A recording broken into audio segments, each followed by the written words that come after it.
បងប្អូនដែលមានបញ្ហាថ្លើម B ជាតិពុលក្នុងថ្លើមមេរោគថ្លើមបញ្ហាកាពះវៀននិងបញ្ហាតម្រងនោមបងប្អូន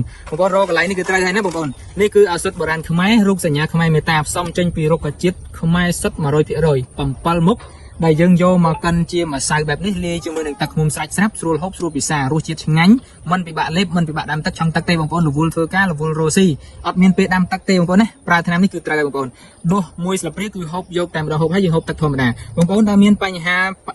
ថ្លើមជាតិពុលថ្លើមមេរោគថ្លើម